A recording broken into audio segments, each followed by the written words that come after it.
웨비나 시청자 여러분 안녕하십니까? SCK 이경미입니다. 오늘은 국가 빅데이터를 기반으로 해서 BIM 단지 설계 및 도시공간 구축 프로세스에 대해서 소개해 드리려고 하는데요. 오늘 저와 함께 해주실 세 분의 연사자 모셨습니다. 바로 호공코리아의 황현도 이사님과 이지수 과장님, 두 분 자기소개 부탁드리겠습니다.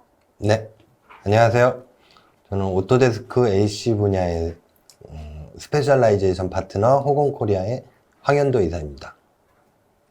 네, 안녕하세요.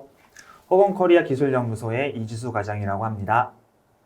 네, 그리고 오토데스크 코리아의 최영성 부장님 모셨습니다. 네, 안녕하세요. 오토데스크 코리아의 최용성입니다. 두 분 이렇게 너무 긴장 안 하셔도 될 것 같아요. 네, 알겠습니다. 아까 리허설 때와는 다른 자기소개였네요. 네, 저희가 이번에는 건축 분야에서 이 메타버스 참 핫한데요. 이거를 어떻게 구현하면 되는지에 대해서 소개를 해드리려고 하는데 이 웨비나를 기획하신 저희 최영성 부장님 한번 계획 의도를 좀 자세히 말씀해 주시겠어요? 메타버스가 아니라 버스. 네, 메타버스. 저희가 이제 실은 저희가 회의를 하다가 요새 핫한데 이제 메타버스라는 이제 아이템을 가지고 뭔가 건축이랑 도시에서 우리가 구현할 수 있는 게 없을까라는 생각에 이제 그럼 빔으로 모델링을 하고 인프라웍스에서 도시를 계획을 해서 그게 합쳐지면은 리얼리티한 메타버스를 좀 구축할 수 있지 않겠나라는 생각에서 좀 시작을 한 것 같습니다. 네, 그럼 그 구현이 여의도인가요? 네, 저희는 일단 가장 이제 랜드마크적인 여의도로 이제 뭐 계획을 하기로 이제 다 같이 얘기를 하셨잖아요. 저만 네, 그렇죠. 네.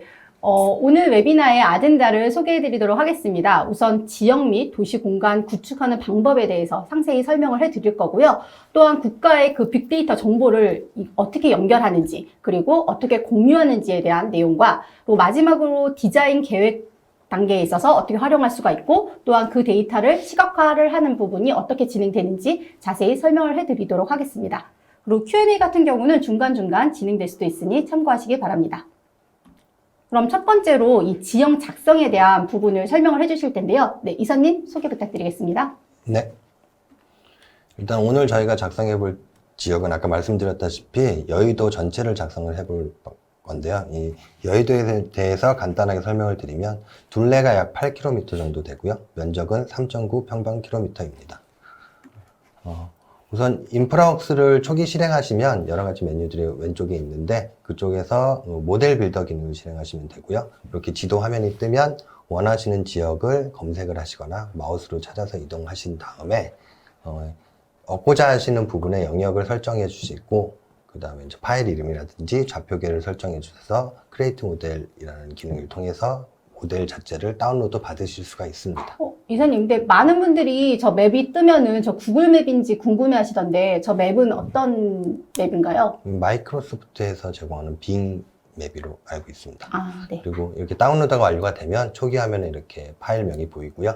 그걸 오픈해서 이제 확인을 하시게 되면 일단 구성 자체는 그 위성 데이터가 매핑이 되어 있는 위성 사진이 매핑되어 있는 지형과 그리고 도로, 하천 그리고 건물들이 이렇게 자동으로 모델링이 되어 있는 걸 확인하실 수 있습니다. 인프라웍스 같은 경우에는 이제 각각의 객체들을 선택했을 때 보시는 바와 같이 객체를 선택을 하면 오른쪽에 이제 그 건물 객체나 이제 뭐 이런 거에 대한 정보들을 확인하실 수가 있고요. 네. 지금 보시는 화면에서는 이제 건물을 클릭했을 때 건물명하고 뭐 높이 정도를 확인하실 수 있습니다.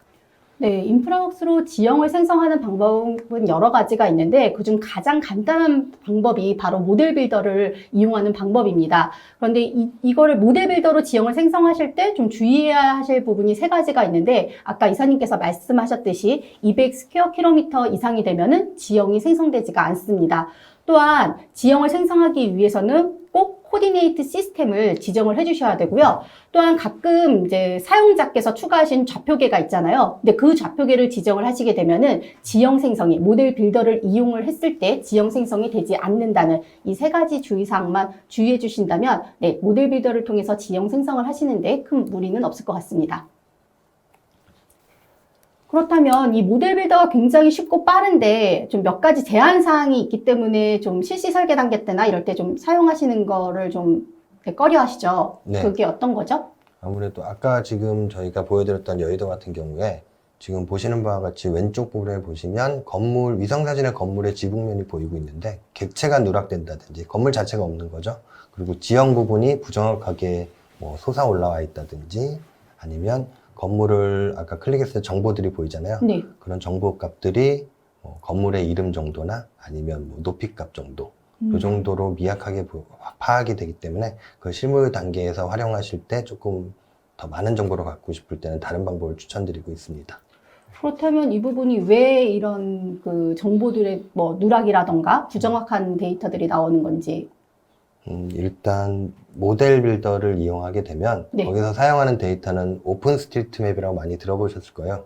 그 오픈소스 기반의 오픈스트리트맵 데이터를 이용을 하고요. 지형 같은 경우는 나사에서 제공하는 뭐 DM 데이터를 이용을 하는데 이 데이터들이 국내 현황하고는 조금 맞지 않는 데이터 소스이기 때문에 실제로 저희가 지내고 있는 그 환경하고는 좀 다른 결과물을 네. 얻어보실 수가 있을 것 같아요. 그러니까 이게 프로그램의 문제가 아니라 프로그램에서 제공하는 기본 소스 자체가 이제 국내 기반 소스가 아니다 보니까는 그렇죠. 그 네. 소스의 문제인 거지 프로그램의 문제는 아닌 거죠. 네, 맞습니다. 네, 이 얘기를 꼭 인프라웍스 엔지니어가 저보고 하라고 해서. 네, 그건 꼭 필요한 얘기입니다. 오해의 소지가 있기 때문에. 네, 맞습니다. 네, 그렇다면 이제 모델 빌더에서 저런 이슈들이 있기 때문에 그 다른 방법으로 이제 지형을 작성을 하셔야 될 텐데 그 지형을 작성하는 방법에는 굉장히 다양한 방법들이 있습니다. 하지만 저희가 이번 웨비나를 통해서 가장 최적의 방법, 프로세스를 좀 자세히 설명을 해드리려고 하는데요. 네, 과장님, 네, 이사님께서. 이사님께서 네, 우선 더. 네, 알겠습니다. 저희가 오늘 제안해드리고자 하는 방법은 네. 국토지리정보원이라고 이제 수치지형도를 이용하시는 실무에서 많이 이용들 하시는데 네.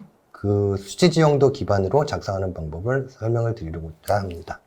일단은 몇 가지 준비사항들이 있습니다. 지표문을 작성하기 위해서 준비사항들이 있는데 국토지리정보원 사이트에 들어가서 수치지형도를 다운로드를 받으시고 이 인프라학에서 활용하기 위해서 쉐이프 파일로 변환하거나 아니면 범주에 맞게 파일을 분류하는 과정들이 필요합니다. 그 다음에 등고선 데이터만 있는 그 파일 자체를 여러 가지 파일들인데 이걸 하나의 파일로 병합을 하고 인프라학에서 활용하기에 최적화가 된 랜드 XML로 파일을 만들어주는 방법이 있습니다. 네. 이 모든 과정들을 오늘 작성해 볼 여의도를 기준으로 했을 때 저희가 테스트 해본 결과 한 30분 내로 모두 작성이 완료가 되더라고요. 준비 과정이. 이건 숙련도와 상관없이 30분이면 정말 클리어가 되는 건가요? 네. 오늘 그 웨비나에서 말씀드리는 요 다음 단계가 네. 30분 안에 모든 걸 해결할 수 있도록 저희 자세한 사항은 이지수 과장께서 설명해 드리도록 하겠습니다. 네, 되게 흥미진진합니다. 네, 그럼 설명드리겠습니다. 여러분께서 국토지리정보원에 있는 국토정보 플랫폼에 자주 들어가 보셨을 텐데요. 저희는 여기서 아까 설명드렸다시피 여의도를 검색을 해서 여의도에 있는 수치지도를 다운받아 보겠습니다. 저희가 이용할 다운받을 그 자료는요, 수치지정도 버전 2.0으로 NGI 파일을 다운받을 거예요. 그러니까 DXF가 아니라 그 밑에 있는 2.0 버전을 네, 받아야 그렇죠. 된다는 거죠. DXF가 아니라 지금 보시다시피 버전 2.0을 다운받을 거고요. 축척은 지금 여러 개가 있지만 1대1000 지도를 다운받을 겁니다. 이게 1대5000을 받아서 써도 된다라고 얘기를 하시는 분도 계신데 왜 1대1000을 받는 이유가 있나요? 네, 1대1000을 받는 이유는 1대1000 데이터에는 도로명 주소가 추가가 되어 있는데 저희가 국가 공공 데이터와 연결시키기 위해서는 국가의 건물의 도로명 주소를 연결시켜야 되기 때문에 1대1000 지도를 이용하고 있고 1대5000 같은 경우에는 안타깝게도 도로명 주소가 넣어 있지 않기 때문에 1대1000 지도를 이용을 하고 있습니다. 저희가 여러 가지 워플로우를 테스트했을 때 1대5000을 갖고 오면 도엽이 적기 때문에 실은 작업 속도가 더 빠르긴 하지만 도로명 주소를 이용해서 저희가 건물 정보를 입력을 하려면 또 다른 워플로우가 필요로 해서 저희는 지금 1대1000으로 지금 이용을 하고 있습니다. 네, 그렇습니다. 그래서 다운을 다 받으면은 다음에는 NGI 파일들을 쉐이프 파일로 변환을 하는 과정이 필요한데 이 과정 같은 경우에는 만약에 여러분께서 다른 SHP 파일을 가지고 있으시다면은 생략하셔도 무방합니다. 하지만 NGI 파일 변환하는 거는 기본적으로 공개된 오픈 프로그램인 거죠? 네, 그렇습니다. 이것은 국토정보지리원에서 공식적으로 제공하고 있는 프로그램이고요. 네. 이 프로그램을 이용해서 NGI 파일을 쉐이프 파일로 변환을 하고 있습니다.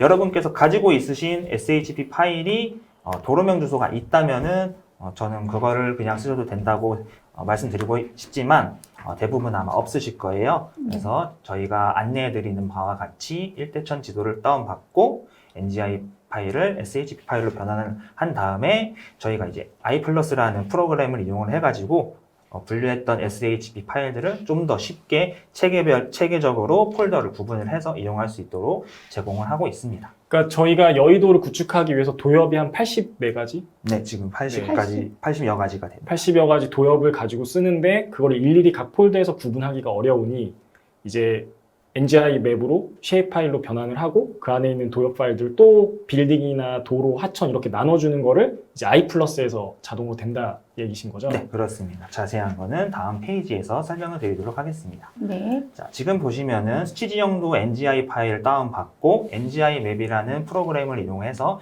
SH 파일로 변환을 하는데 변환을 하면은 오른쪽에 보시다시피 각 도엽별로 폴더가 생성이 됩니다. 그리고 그 폴더를 들어가 보시면은 레이어별로 쉐입 파일이 구분이 되어 있는데 저희가 실제로 사용하는 거는 한 4-5가지밖에 안 돼요. 그렇죠. 하지만 수많은 쉐입 파일 중에서 그걸 찾기는 조금 번거롭고 귀찮은 작업이니 네. 저는 그런 귀찮은 작업과 반복 작업이 싫어해서 iPlus라는 프로그램을 통해서 SH 자동 분류 기능을 실행을 하면은 크게 건물 그리고 도로 그리고 지형 하천 데이터들을 각각의 폴더에 만들어서 폴더별로 체계적으로 관리할 수 있도록 프로그램을 만들어 봤습니다. 저기 분류 코드가 A 같은 경우는 도로, B 같은 경우는 그 범주가 있잖아요. 네. 그 빌딩. 그러니까 그 기준으로 해서 알아서 이 카테고리별로 분류가 그룹핑이 된다는 거네요. 네, 그렇죠. 이 작업 굉장히 좀 할 때 번거로웠는데 네. 진짜 작업 시간을 많이 단축시켜 줄 수 있는 내용인 것 같습니다.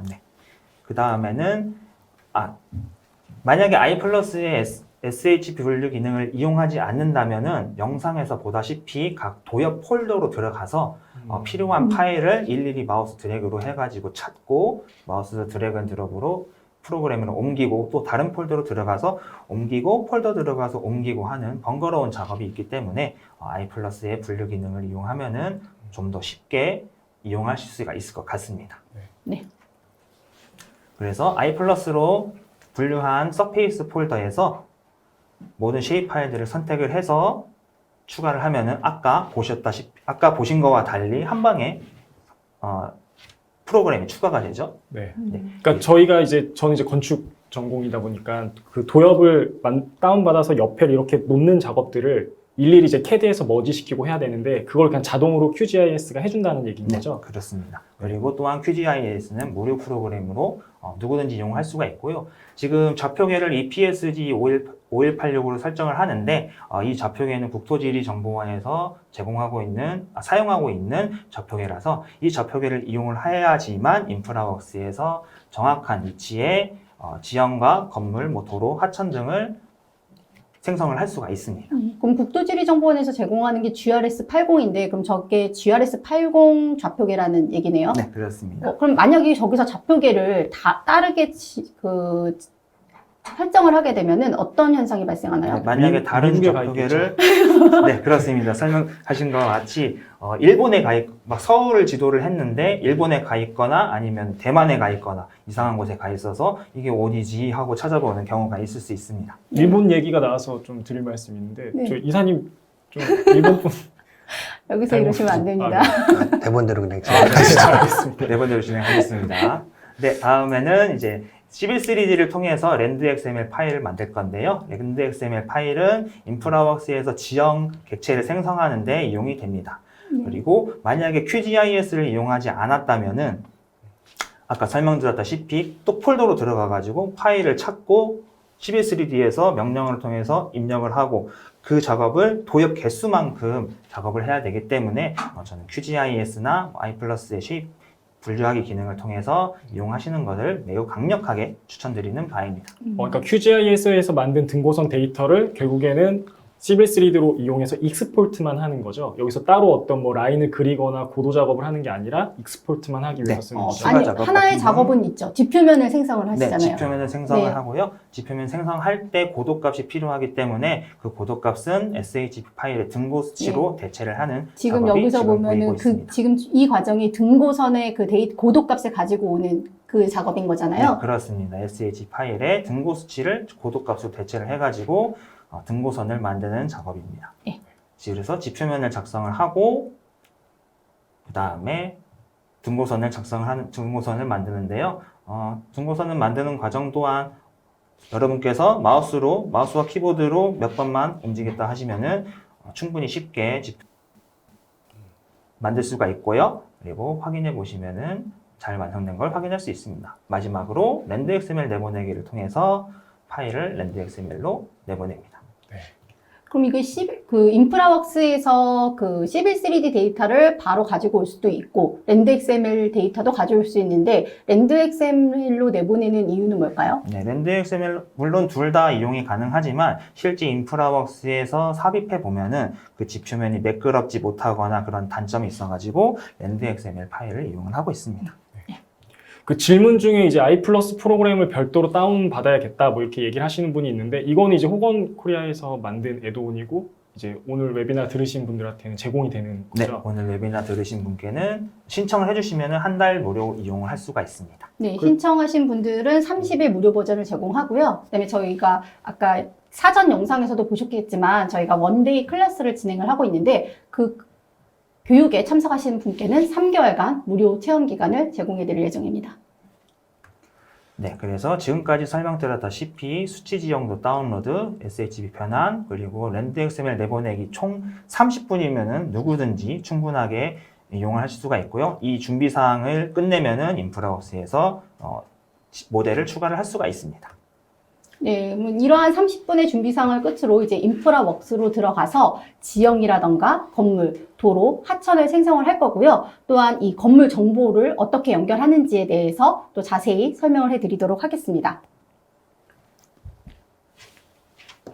네, 서로 미루고 있습니다. 이사님 지형 작성하는 거 설명해 주시죠. 네, 일단 지형을 작성할 때는 인프라웍스에서 이제 아까는 모델 빌더 이용했지만 new 기능을 이용해가지고 새로운 파일을 만들고요. 이제 만드실 때 일단 좌표계를 설정해 주시면 되고요. 그리고 파일 좌표계가 이름과 되게 중요한 것 네, 같아요. 인프라웍스는 좌표계 기반이기 때문에 좌표계를 먼저 설정을 안 하면은 그 데이터들이 제 위치에 표시가 안 되는 경우도 빈번합니다. 네, 그런데 저 좌표계가 좀 참고하셔야 될 게 인프라웍스에서는 좌표계를 추가하실 수가 없어요. 다 시빌 그렇죠. 3D에서 추가된 좌표계를 기반으로 인프라웍스는 그거를 그대로 가져오는 베이스이기 때문에 모든 좌표계는 시빌 3D 기반으로 해서 인프라웍스로 가져온다라고 보시면 될 것 같습니다. 네.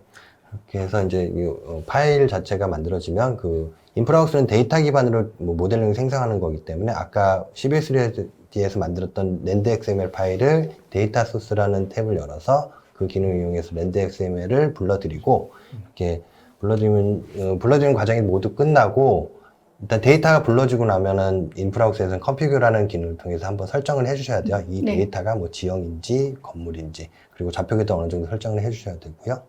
그렇게 설정이 완료가 되면 이렇게 지표면을 아까 만들었던 거 삽입이 된 거 확인하실 수 있고요. 그 다음에 두 번째로 그 위성사진을 매핑하는 과정을 보시고 계신데요. 위성사진, 좌표값이 들어가 있는 위성사진이 있으시면 그 위성사진을 이제 임포트를 하신 다음에 마찬가지로 컴피그 기능을 통해서 좌표값을 세팅을 해주시면 이렇게 지표면에 위성사진이 매핑이 되는 걸 확인하실 수 있습니다. 이 위성 사진 같은 경우는 아까 그 쉐입 파일로 변환하면서 다 생성이 된 거고 폴더에 다 쌓여 있는 거죠. 그 QGIS 프로그램을 통해서 네. 거기서 이제 그 위성사진을 검색한 다음에 그 원하시는 지역을 따로 아웃풋으로 뽑아내시는 방법이 있고요. 네. 아까 뭐 이지수 과정에 잠깐 설명했지만 원래는 국토지리정보원에서 위성사진을 제공을 하고는 있어요.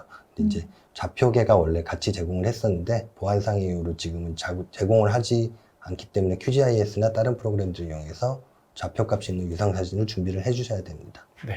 그 스케일도 맞지 않아서 그거 네. 머지하는 작업이 꽤 오래 걸리는 부분입니다.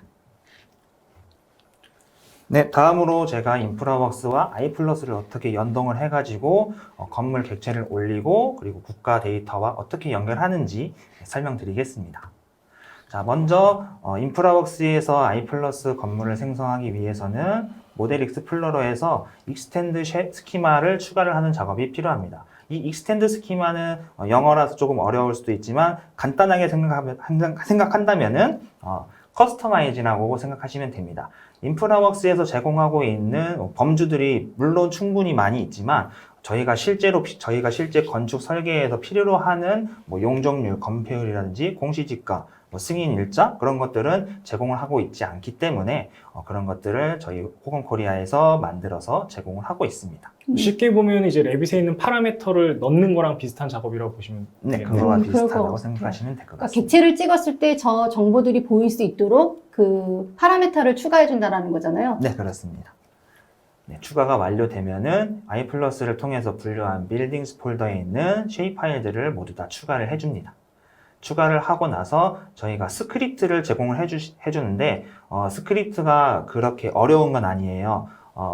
단지 여러분께서 마우스로 몇 번 클릭하는 것을 저희가 스크립트로 작성을 하고 그리고 여러분께서는 단지 복사 붙이기만 해주시면 되거든요. 스크립트 파일을 지금 보시다시피 메모장으로 열 건데요. 저희가 나중에 추후에는 아마 메모장으로 제공을 할 것 같습니다. 메모장으로 제공하셨는데 메모장으로 제공을 네, 지금 JS 파일로 제공이 되고 있는데 이거를 TXT 파일로 네. 제공을 하면은 그냥 더블 클릭하면은 메모장으로 열리잖아요. 그래서 메모장으로 결국은 저 스크립트 내용이 인프라웍스에서 뭐 층수 곱하기 3m 뭐 이갖고 일련의 작업들을 매뉴얼로 하지 않고 자동으로 할 수 있게끔 만들어 놓은 스크립트네요. 네, 그렇죠.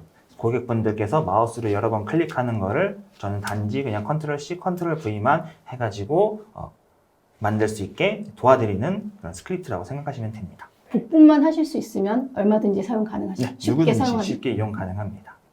네, 그 다음으로는 건물 위에도 도시가 있으면 도로도 있고 하천도 있겠죠. 그래서 도로랑 하천을 생성을 할 건데 이 과정도 앞에서 설명드렸던 빌딩과 동일하게 작동이 됩니다. 혹시 부장님 레빗에서는 도로나 뭐 하천 같은 거를 만드는 경우가 있나요? 네, 있습니다. 바닥이나 아니면 지형으로 많이 이제 만드시는데 많이 불편해 하세요. 그래서 조금 레빗에서 지형 만드는 게 좀 편했으면 좋겠다라고 얘기들 많이 하십니다. 근데 인프라웍스에서 저렇게 이제 쉽게 뭐 만들어진다라고 하면은 뭐 연동시키는 거면은 좋지 않을까 뭐 이런 생각이 드는데 네. 이런 스크립트를 복사하고 붙여넣는 것 자체도 굉장히 일일 수도 있거든요. 차라리 저런 걸 i+ 애드온으로 좀 만드시는 게 어떨까라는 생각이 듭니다. 저희도 이런 거를 인프라웍스에 이제 탑재를 시켜가지고 뭐 메뉴를 만들어서 거기서 이용을 하고 싶었지만 네. 안타깝게도 오토데스크에서 API를 제공하지 않고 이 추가하는 작업이 꽤 어렵다고 합니다. 그래서 지금 저희가 답변 받은 상황으로는 불가능하다는 답변을 받아서 저희도 어쩔 수 없이 최대한 사용자분께서 편리하게 이용하실 수 있도록 네. 제공을 하고 있습니다. 지금 본 영상 같은 경우는 이지수 과장님이 하나하나 스크립트를 붙여넣는 방식이나 폴더 여는 것까지 굉장히 자세하게 영상이 돼 있거든요. 그래서 혹시 필요하신 분들은 이 영상 그대로 따라 하셔도 아마 충분히 쉽게 하실 수 있을 거라고 생각이 듭니다. 네, 일부러 굉장히 친절하게 정말 네. 상세하게 준비한 영상이니까 따라하게 하시면 좋을 것 같아요. 네, 추후에 진행될 원데이 클래스에서도 제가 진행을 하는데 이와 같이 조금 더 세세하게 여러분께 알려드리겠습니다. 네, 다음으로는 건물의 높이 데이터를 연결할 건데요. 지금 보시다시피 81m로 되어 있죠. 네. 이것은 층수 곱하기 3m로 일괄 계산이 돼가지고 지금 저 건물이 결국에는 27층이겠죠. 근데 그렇죠. 이 건물들을 국가의 공공 데이터 포털에서 제공하고 있는 높이 데이터와 각종 데이터를 연결해서 지금 오른쪽 아래 익스텐드 어트리뷰트를 집중해서 보시면 되는데 저희가 자동으로 각 건물 객체의 높이 값과 그리고 각종 데이터들을 연결시키는 과정을 지금 보여드리고 있습니다. 보시면은 건폐율이나 뭐 높이, 공시지가 등이 추가가 되었죠. 아까 제일 처음 작업하셨던 파라미터 추가하는 부분이 저기 밑에 하단에 지금 보면 용적률이라든가 건폐율이라든가 그런 파라미터가 되는 거고 그 데이터가 지금 연동이 되는 과정이네요. 네, 그렇죠. 그래서 i+ 익스텐드 스키마를 추가를 하면은 아까 보셨다시피 여러 가지 데이터들을 건물 객체에 추가를 할 수가 있습니다. 다음으로는 국토정보 연결인데요. i+ 기능은 또 다른 게 있는데 인프라웍스에서 건물 객체를 선택하면은 지금은 저희가 스크립트를 통해서 건물 객체 데이터를 조금 넣었잖아요. 네. 근데 이것보다 더 방대한 데이터를 i+라는 프로그램을 통해서 확인을 하실 수가 있습니다. 스크립트를 실행해서 각 스크립트 창 나오면은 그거를 좀 구석으로 내보내신 다음에 건물 객체를 선택하면 I+의 도로명 주소가 떠요. 그 도로명 주소를 선택하면은 보시다시피 지금 층별 어떤 정보가 있는지, 그리고 이 건물의 소유자가 누구인지, 개인 정보가 있으니까 별표로 이름이 다 나오겠죠. 공시지가도 뜨나요? 네, 공시지가도 지금 2021년 또는 2022년으로 뜨고 있고요. 그리고 토지 이름 사이트에 접속해서 건물이 있는 토지의 토지 정보를 확인할 수가 있습니다. 바로 클릭하면 연동이 되게끔 되어 있네요. 네, 바로 선택하면은 연동이 됩니다. 이거는 이제 전체 뭐 개발을 하시거나 아니면은 뭔가 정보를 확인하실 때 한 번씩 구축된 사이트를 열어서 클릭만 하시면 바로 확인할 수 있다는 거죠. 네, 그렇죠. 설계하실 때 아마 좀 편리하게 이용하실 수가 있을 것 같습니다. 그럼 결국은 이런 정보와 연결하기 위해서 도로명 주소가 필요하고 그렇기 때문에 일대 1000의 도엽을 다운로드 받아서 이런 일련의 과정들이 진행된 거네요. 네, 그렇습니다. 그래서 반드시 1대1000 지도가 필요한 거고요. I+에서 제공하고 있는 내용은 지금 보시는 PPT와 같습니다. 위쪽에 건축물 정보, 건축 소유자 정보, 토지 정보가 나오고요. 건축물 층별 정보도 나오고 토지 이름 사이트 접속뿐만 아니라 건축법도 한번 확인할 수 있게 건축법 기능도 제공하고 있습니다. 시행령까지 나오나요? 네. 네, 오, 시행령까지 시행령까지. 나옵니다. 네. 당했습니다. 질문하신다는 게 이거였군요. 네, 그 다음에는 클라우드 기반 계획안 공유를 저희 설명드릴 건데, 인프라웍스에서는 인프라웍스가 설치되어 있지 않은 PC에서도 인프라웍스 모델을 활용할 수 있게, 볼 수 있게 쉐어드 뷰 기능을 제공을 하고 있습니다. 이 기능을 이용을 해서 모델을 클라우드 공간에 올리고 그 클라우드 공간에 있는 데이터들을 인터넷을 통해서 확인을 하실 수가 있죠. 지금 보시다시피 뷰인 브라우저를 통해서 인터넷을 열어주시면은 오토데스크 뷰어 홈페이지가 열리고 일련의 처리 과정을 거치면은 인프라웍스 모델이 인터넷에서 열리게 됩니다. 네, 요즘 오토데스크 프로덕이 이 인프라웍스 말고도 레빗도 그렇고 CB3D도 그렇고 다 모든 프로덕에 이 쉐어드 뷰 기능이 제공이 되거든요. 근데 많은 유저분들이 굉장히 좋아하시더라고요. 아무래도 인프라웍스 같은 경우는 이제 규모가 크다 보니까 뭐 좀 오픈하거나 프로그램도 깔고 이런 문제들이 있으실 텐데 뭐 저렇게 하면 바로 확인이 가능하니까 굉장히 좋은 것 같습니다. 네, 다른 설계하실 때 설명하시기에도 좀 편리할 것 같고요. 네. PT도 좀 편리할 것 같습니다. 그리고 인프라웍스에 있는 속성 정보도 그대로 다 보이고 하니까 굉장히 편할 것 같아요. 네, 그렇습니다. 그래서 스텝 1에서 아까 설명드렸다시피 준비 과정을 설명드렸고요. 스텝 2에서는 인프라웍스에서 지형을 생성하고 건물, 도로, 하천을 생성하고 그 모델을 클라우드 기반으로 공유하는 과정을 설명드렸는데 이와 더불어 좀 더 쉽게 그리고 국가 데이터와 연결할 수 있게 I+에서 제공하고 있는 각종 기능을 통해서 모델을 만들 수가 있다는 것을 알려드렸습니다. 그러니까 인프라웍스에서도 다 되는 기능이지만 I+를 이용하면 조금 더 빠르고 정확하게 할 수 있다 이 얘기신 네, 거죠? 그렇습니다. 특히 건물, 도로, 하천을 작성할 때 굉장히 편한 것 같아요. 네, 그러면 이제 디자인 계획 및 변경 부분을 저희 부장님께서 설명해 주시도록 하겠습니다. 저는 이제 일단 레빗으로 뭔가 작업을 하기 위해서 인프라웍스에서 데이터 파일을 받아서 작업하는 걸 좀 중점적으로 봤고요. 일단 레빗에서 가지고 들어오는 파일 포맷이 조금 안 맞습니다. 그래서 제가 생각했을 때는 포밋을 이용하는 게 좀 좋지 않을까 싶어서 일단 포밋을 좀 이용해 봤고요. 포밋 같은 경우는 FBX랑 OBJ 파일 바로 들어올 수 있습니다. 그래서 인프라웍스에서 익스포트한 뭐 FBX나 OBJ 파일을 갖고 들어오면 저희 다 아시다시피 이제 포밋과 레빗이 싱크가 돼서 바로 네. 연동이 되잖아요. 그래서 레빗으로 제가 보냈더니 바로 화면을 확인할 수가 있었습니다. 좀 안타깝게도 이제 맵 파일 같은 경우는 이제 매핑이 되지 않고 형상만 넘어오는 뭐 그런 게 좀 아쉽긴 했지만 그래도 뭐 지형이 깨지거나 메시처럼 끊어져 보이지 않고 도로랑 땅이 잘 들어오는 걸 확인하실 수 있습니다. 만약에 이렇게 안 들어오면은 레빗에서 저걸 또 다 작업을 해줘야 되는 거죠. 네, 제가 OBJ 파일을 뭐 CAD나 이런 거에서 또 변환을 시켜서 갖고 와봤더니 좀 분류가 안 되고 그다음 레벨도 안 맞고 메쉬로 깨지는 게 있어서 저는 좀 포밋을 이용하시는 게 가장 좋지 않을까 그렇게 생각이 좀 들었습니다. 그래서 저는 포밋으로 갖고 온 지형을 레빗으로 바로 보내고 또 레빗에서 작업을 하는 형태로 워크플로우를 짰고요. 이거는 예전에 이제 제가 짜놓은 그 아파트 규모 검토하는 이제 솔루션인데 그걸 가지고 인프라웍스나 I+에서 제공하고 있는 가장 기본적인 법규, 뭐 건폐율, 용적률 같은 것만 놓고서는 이제 대안을 좀 만들어 봤습니다. 그래서 이런 다이나모를 통해서 로직으로 좀 확인을 해보시면은 한 50여 가지 대안을 확인하는데 한 10분 정도? 그래서 간단한 규모, 뭐 2동일 때, 3동일 때, 뭐 6동일 때, 7동일 때, 이 형태가 어떻게 되고 세대수가 얼마큼 나오는지 이런 것들 좀 간략하게 한번 확인을 해봤습니다. 네, 메스만 주면 된다고 하셔가지고 메스만 주는데 또 저기 대표님께서 왜 그 커튼홀은 안 붙였냐고 또 하셔가지고 급하게 또 커튼홀을 붙여서 이제 보냈습니다. 그래서 지금 보시는 것처럼 그 인프라웍스에서는 전체적인 지형을 좀 계획을 하시는 거에 중점을 하시고 레빗 같은 경우는 그 안에 들어와 있는 어떤 뭐 매스나 볼륨 검토를 좀 하시면 좋을 것 같습니다. 네, 그렇다면 이렇게 볼륨을 이렇게 검토하신 이런 대안인 거잖아요. 이 대안이 다시 인프라웍스로 와서 지형에 붙는다면 굉장히 뭐 발주처라던가 건축주한테 설명할 때 굉장히 좋을 것 같은데 네. 이제 그 다음 과정이 바로 네, 그렇습니다. 레빗으로 제작된 모델은 인프라웍스를 통해서 추가를 할 수가 있는데요.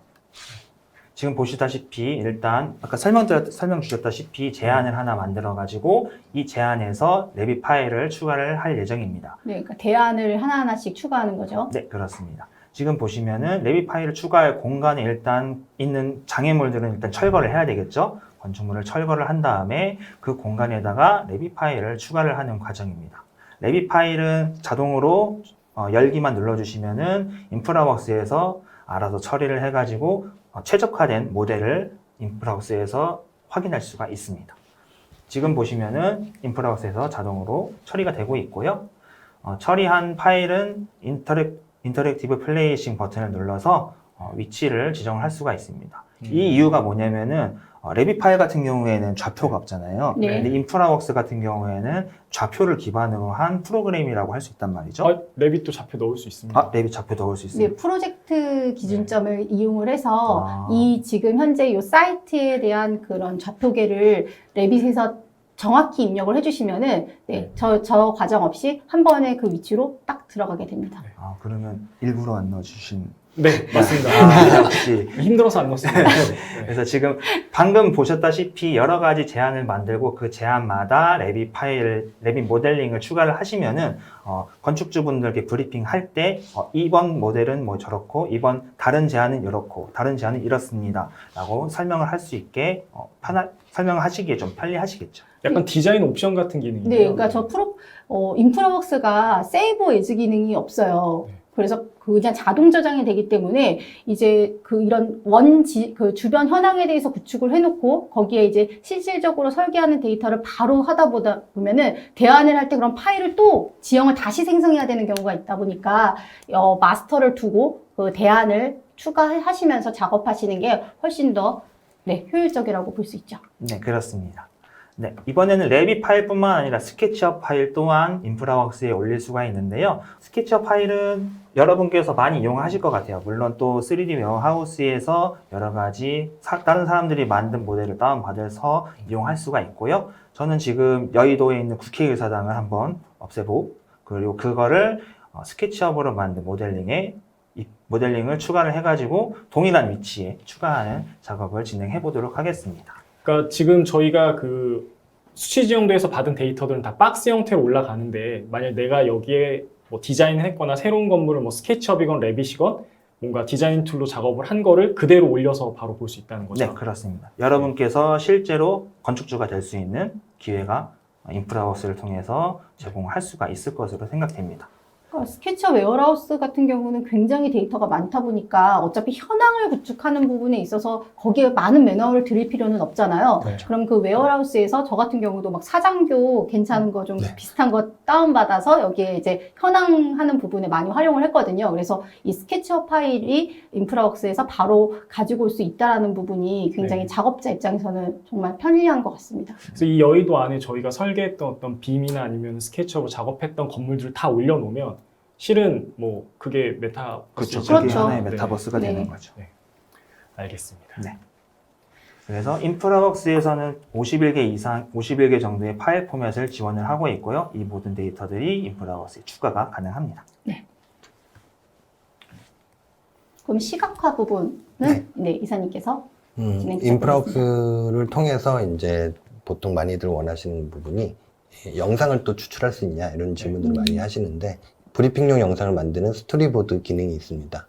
이 스토리보드 기능 같은 경우는 작업을 하는 방식이 장면 장면을 나열을 하고 장면과 장면 사이에 카메라 워킹, 카메라 무빙을 인프라웍스에서 알아서 무빙을 잡아주기 때문에 이렇게 사전에 먼저 삽입할 장면들을 북마크 기능을 이용해서 미리 작성을 해주시고요. 처음에 시작할 그 장면들로 돌아가서 장면 자체를 삽입을 해주시고 그 다음 장면으로 가는 뭐 타임이라든지 여러 가지 세팅을 간단하게 해준 다음에 장면들을 계속 추가하시는 방식으로 이렇게 쉽게 그 카메라 무빙을 만드실 수가 있습니다. 요즘에 이제 렌더링 프로그램이 다 이런 식인 것 같아요. 무빙할 때 이제 장면이 연결되는 네. 그런 형태인 거죠. 뭐 쉽게 많이 사용하시는 뭐 스케치업이나 뭐 트윈모션, 루미어 뭐 여러 가지 프로그램들인데 거의 방식 자체가 이렇게 돼 있고요. 그리고 인프라웍스에서는 또 하나 이제 이런 장면 연결하는 거 말고도 기본적으로 카메라 패스 자체가 세팅이 되어 있는 그 값들이 있기 때문에 그 장면에 그걸 적용을 해주시면 뭐 원하시는 원점을 기준으로 한 바퀴가 돌아간다든지 그런 무빙 기능도 적용을 하고 있습니다. 특히나 도로 쪽 같은 경우는 이게 주행 시뮬레이션도 되거든요. 그렇죠. 그래서 도로를 선택하게 되면은 차가 이렇게 주행하듯이 해서 이 뷰가 보여지기 때문에 그 기능도 많이 사용들 하시죠. 면허 없으시잖아요. 네, 하지만 네. 뭐 그 이미지는 만들 수 있습니다. 네, 알겠습니다. 그래서 이렇게 설정된 설정이 다 끝나고 나시면은 이제 레코딩 버튼 이용해서 아까 화면에 잠깐 지나갔는데 레코딩 버튼 이용해서 여러 가지 뭐 파일 포맷이라든지 레졸루션 그리고 뭐 여러 가지 세팅을 간단하게 해준 다음에 그렇게 레코딩을 진행하시면 지금 저희가 요거 1분 10초 정도 영상 분량으로 세팅이 된 것 같은데 한 5, 6분 정도는 9시 뽑혔던 것 같아요. 네. 지금 요게 이제 인프라웍스에서 바로 이제 네. 레코딩이 된 영상인 거죠? 방금 영상으로 이렇게 나열했던 장면들 연결이 되고 이제 조금 지나가다 보면 마지막 부분에 이제 한 바퀴 도는 부분이 있는데요. 네. 그거 같은 경우는 인프라웍스에서 기본 제공하는 뭐 카메라 워킹 옵션. 이 옵션을 적용을 시켜서 이렇게 카메라 무빙을 잡아준. 저는 이제 PT 이거를 준비하면서 이제 느꼈던 게 저희가 이제 건축주나 브리핑을 할 때 전체 주변 매스를 다 보여주고 싶은 경우가 있는데 그렇죠. 이제 그런 경우 이제 막내라고 하면 안 되죠. 그 설계사무소에서는 이제 그 직원을 시켜서 그 레벨을 다 올려서 이제 메싱을 만들어서 이제 브리핑을 했던 기억이 나는데 이런 인프라웍스에서 만든 데이터들을 익스포트해서 레빗에서 쓰거나 또는 다른 렌더링 프로그램에서 쓰게 되면은 좀 임팩트가 굉장히 좋을 것 같아요. 예, 일단은 뭐 그런 렌더링 프로그램이나 이런 것들도 하기 위해서는 일단 사전 준비적인 3D 모델 데이터가 있어야 되는데 그렇죠. 모델 데이터를 빨리 만드시고 활용하시는 거는 이제 사용자들의 능력치가 거기서 좀 차이는 나겠지만 많은 다양한 변주점이 있을 것 같아요. 저희 아까 그 웨비나 시작 전 사전 손출 영상도 다 이 인프라웍스만 이용하셔서 네, 하신 데이터들인 거잖아요. 네, 네, 맞습니다. 네, 그러면 이제 저희가 지금 이렇게 쭉 진행한 내용에 대해서 서머리를 한번 해보도록 하겠습니다. 네, 지금 웨비나가 1시간인데 너무 빠르게 진행을 해서 네, 그러게요. 서머리까지 너무 빨리 왔습니다. 네. 네, 천천히 진행해 주시면 됩니다. 네, 일단 저희가 처음 생각했던 거는 일단 지형과 도시를 좀 크게 구축했으면 좋겠다. 그러니까 레빗에서는 조금 너무 파일이 무겁다, 도시 전체를 계획하기가 어렵잖아요. 이제 그런 것들을 해결할 수 있는 방법이 뭐가 있을까라는 생각에서 인프라웍스를 저희가 아이디어로 생각을 했고, 그러면 인프라웍스에 넣기 위해서 기존에 제공하고 있었던 어떤 뭐 오픈스트립트나 뭐 이런 파일들을 갖고 좀 빠르게 만드는 것과 국내 데이터를 이용해서 만드는 게 뭐가 더 정확한가 뭐 이런 것들 좀 회의를 하다 보니까 그래도 좀 정확한 수치 지형들 다운받고 그걸 변환해서 이제 국내에 맞는 어떤 형태들을 인프라웍스에 넣게 되면 조금 더 계획하시거나 아니면 브리핑을 하실 때 좋지 않겠나라는 생각이 이제 좀 진행을 해봤던 것 같고요. 네. 그리고 이제 건물을 디자인하는 게 꼭 레빗으로만 작업을 하는 게 아니라 포밋 또는 스케치업처럼 기존에 이제 쓰고 계셨던 디자인 툴도 인프라웍스에 들어오는지 뭐 이런 여러 가지 실험들을 좀 해보고 싶었던 것 같습니다. 네. 근데 다행히 생각보다 빠르고 좀 쉽게 쉽진 않죠. 왜냐면 여러 번 클릭을 해야 되기 때문에 쉽진 않지만 그래도 생각보다 빠르게 저런 도시를 구축하는데 어려움이 없었기 때문에 조금 워크플로우 상은 좀 괜찮지 않았나 뭐 그렇게 생각이 좀 들었습니다. 네. 그래서 저희가 이제 생각하는 거는 결국 BIM으로 모델링을 하신 그 데이터들을 인프라웍스에 올리고 그리고 그 인프라웍스를 작업할 때는 이제 iPlus라는 저희 애돈을 잘 이용을 하시면 결국에는 지금 현재 뭐 어떤 메타버스나 이런 도시, 가상의 도시를 구축하는 게 또 트렌디이기도 하고 또는 브리핑을 할 때도 좀 활용을 할 수 있지 않을까라는 생각에 이제 메타버스로 이제 좀 진행을 해봤습니다. 네, 이러한 워크플로우 같은 경우는 소규모 건축사 사무소에서도 네. 건축주에게 이런 메타버스의 공간을 보여주고 싶다면 이러한 워크플로우로 하시게 되면은 굉장히 만족도가 높지 않을까라는 생각을 하게 되었습니다. 저는 그냥 하루 날 잡아서 네. 도역별로 이렇게 쭉 정리를 해놓으면 일단 그렇죠. 인프라웍스만 열면 되는 거잖아요. 네. 그리고 그렇죠. 또 쉐어드뷰로 계속 팀원들한테 제공을 해주면 좋지 않을까. 그래서 전체 도시를 이게 아마 인프라웍스도 한계가 있어서 저희가 저렇게 이제 주변까지는 가능했지만 서울시 전체는 불가능하죠. 서울시 전체는 이제 하드웨어 퍼포먼스를 좀 받쳐준다면 불가능한 작업은 아닐 거라고 보고요. 노트북 기준으로 좀 말씀을 해주시면은 어느 정도까지 구축이 가능할까요?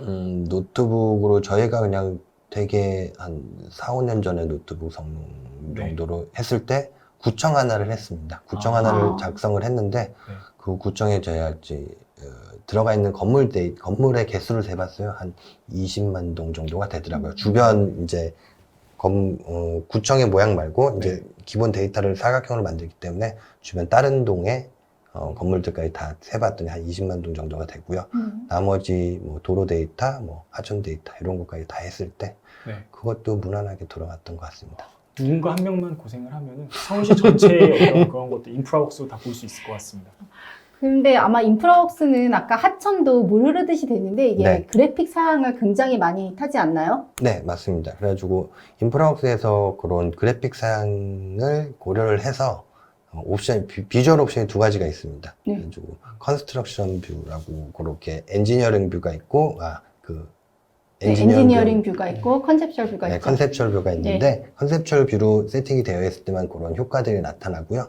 엔지니어링 뷰로 선택을 하셨을 때는 작업에 조금 더 퍼포먼스를 향상시킬 예, 수 있다는 그런 식으로 말씀이시죠? 질문이 하나가 들어왔는데요. 네. 국토지리정보원에서 위성사진의 Z값을 지원하지 않는데요. QGIS 가능하다는 말씀이신지요? 라고 이렇게 질문을 주셨습니다. 네, QGIS에서 TMS 코리아라는 익스텐션을 이용을 해가지고 해당 위치를 이미지로 내보내서 TIF로 내보내면은 그 TIF 파일에 추가로 딸려오는 파일에는 좌표가 들어 있습니다. Z 값도 들어 있고 XY 값도 다 들어 있습니다.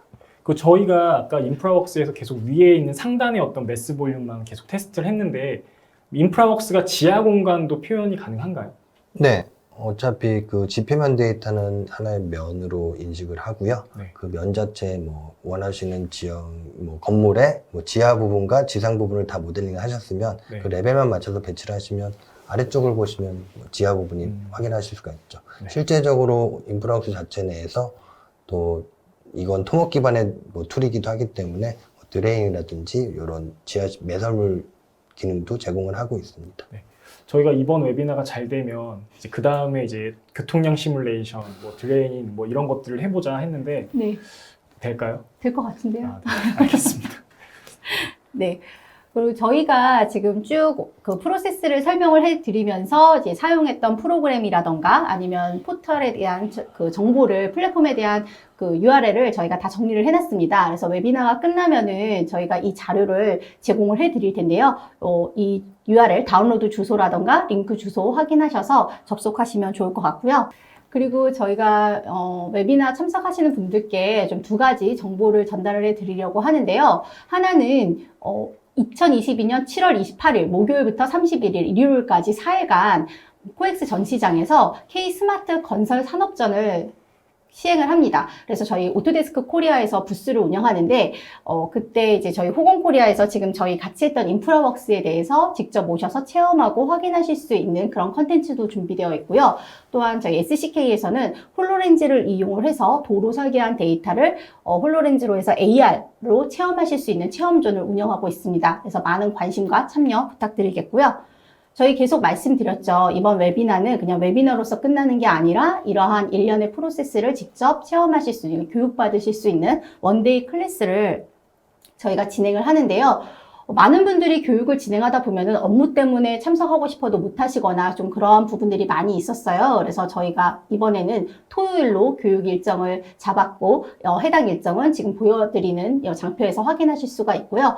한 클래스당 최대 그 참여 인원이 20명이기 때문에 저희 이제 웨비나 끝나면은 저희 설문지 올라갈 거예요. 그래서 그 설문지를 통해서 교육 신청을 해주시게 되면은 저희가 별도의 연락을 통해서 교육 참석 부분에 대해서 회신을 드릴 거고요. 아젠다는 이렇게 인프라웍스 원데이, 레빗 원데이 해서 2회씩 진행이 될 예정입니다. 네. 첫 번째 인프라웍스 원데이 클래스는 이지수 네, 과장님이- 제가 진행을 할 예정입니다. 굉장히 길어지겠네요. 레빗은 누가 하실까요? 아마 제가 하지 않을까 싶습니다. 네, 기대가 됩니다. 지금 또 하나 물어보셨던 게 아까 K 스마트 건설 체험을 코엑스 말고 백스코 일정이 있는지 물어보셔서 그 부분은 저희가 주체가 아니죠. 네, 도로공사가 주체이기 도로공사가 때문에. 주체이기 때문에 그 부분은 좀 저희가 답변을 드리기 어려운 부분인 것 같습니다. 네. 알겠습니다. 그러면은 그 네. 클래스 설명을 조금 더 드릴까요? 왜냐하면 지금 네, 좀 궁금해하시는 분들이 많이 있을 것 같아요. 우선 네, 인프라웍스 원데이 클래스에서 조금 자세하게 설명을 드리자면은 오늘 아까 말씀드렸다시피 아까 질문에도 올라왔는데 QGIS에서 어떻게 정사 영상을 추출을 하는지 그리고 왜 국토지리정보원에서 정사 영상을 제공을 하지만 좌표를 제공하지 않는지 그거에 대해 설명드리고 어떻게 뽑는지까지 더 설명드릴 거고요. 그리고 이 외에도 여러분께서 직접 오셔서 원하는 구역이 있을 거 아니에요. 만약에 지금 살고 계신 곳 근처를 모델링하고 싶다라고 하시면은 저희가 그 모델링을 하는 것을 도와드리는 클래스를 진행할 예정입니다. 6시간 만에 이거를 다 할 수 있다는 거잖아요. 네, 충분합니다. 아까 설명드렸다시피 지형 만드는 것도 30분이면 충분하고요. 네. 그 이외 나머지는 마우스와 키보드만 있으면은 누구든지 다 하실 수가 있습니다. 저는 그냥 벽 그리고 이런 게 아니라 네. 스페이스 플래닝에서부터 이제 메스 만들어서 이제 검토하는 거 위주로 좀 진행을 하지 않을까 싶습니다. 그러니까 지금까지 아마 레빗 원데이 클래스다 하면은 거의 전환 설계 개념으로 해서 네. CAD 도면을 깔고 거기에서 벽 세우고 컬럼 세우고 이런 식이라면은 이번 레빗 원데이 클래스 같은 경우는 완전 네. 네. 아무것도 없는 네, 곳에서. 아무것도 없는 곳에서부터 시작하는 파격적인 네. 교육 아젠다인데요. 많이들 참석해 주시면 좋을 것 같고 이거는 설문조사 링크에서 신청 가능하십니다. 네, 저희가 준비한 부분은 여기까지인데요. 아마 호공코리아에서 두 분 이사님과 과장님 같으신 경우는 이 라이브로 진행하는 이 생방은 처음이신 걸로 알고 있어요. 네, 맞습니다. 네, 어떠셨나요? 일단 라이브로 진행하니까 많이 긴장이 됐고요. 네, 긴장된 와중에도 좀 더 많은 정보를 알려드렸으면 하는 마음에 조금 더 서둘렀던 감도 있지 않아 있는데 이번 이 웨비나를 통해서 좀 더 쉽게 다가가셨으면 하는 바람이고요. 또 여기서 얻어가지 못하셨던 정보라든지 나머지 것들은 아까 말씀드렸던 그 전시라든지 저희가 차후에 운영하는 원데이 클래스를 통해서 한 번 더 상기시키시는 기회를 가지실 수 있으면 좋겠습니다. 네. 그리고 과장님 네, 어떠셨나요? 저는 웨비나 진행뿐만 아니라 지금 생방송도 처음이라 가지고 매우 긴장이 되고 지금 귀도 많이 좀 빨간 것 같고 뜨겁고 났는데 지금 여러분께 좀 더 많은 걸 설명드리고 싶어가지고 제가 말이 좀 빨랐던 것 같아요. 그래서 원데이 클래스 때는 만약 오신다면은 조금 더 친절하고 그리고 좀 더 천천히 설명드릴 수 있는 기회가 되었으면 하고요. 그리고 만약에 다음 웨비나를 진행할 기회가 있다면은 오늘보다 덜 떨리고 더 발전하는 모습으로 될 수 있었으면 좋겠습니다. 기대가 됩니다. 저도 한마디 해도 되나요? 네, 하셔도 됩니다. 네. 저도 이- 10마디 하셔도 됩니다. 저도 이 웨비나를 진행하면서 클릭하고 무료 프로그램도 받고 막 작업하는 게 너무 힘들고 아니 어떻게 이 워크플로우를 설계하시는 분들이나 안 해보신 분들한테 하라고 할 수 있겠나 했는데 실제 영상을 보고 따라 하게 되면 그렇게 어렵지 않습니다. 그리고 영상 자체가 너무 천천히 느리고 잘 설명이 돼 있으니까 내가 정말 어떤 브리핑을 위해서 한 번은 이런 도시 데이터를 구축을 해야 된다라고 생각을 하시면 정말 한 번쯤은 따라 해보실 만한 데이터인 것 같습니다.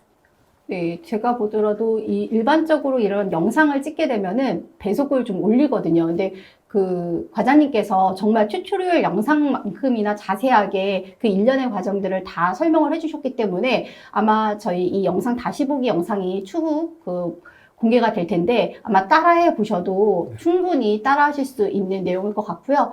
그런데 또 저희가 교육이 영상으로 온라인으로 듣다 보면은 또 궁금한 게 있는데 거기에서 이제 멈추게 되고 하니까 오프라인 저희 그 원데이 클래스 과정 많이 참석해 주시면 좋을 것 같고요. 한 시간인데 또 이렇게 또 일찍 끝난 거는 또 처음인 것 같습니다. 네. 하지만 저희가 그 준비한 영상은 모두 다 전달을 드렸기 때문에 여기에서 저희 웨비나는 종료를 하도록 하겠습니다. 시간 할애해 주셔서 정말 감사합니다. 네. 감사합니다. 감사합니다.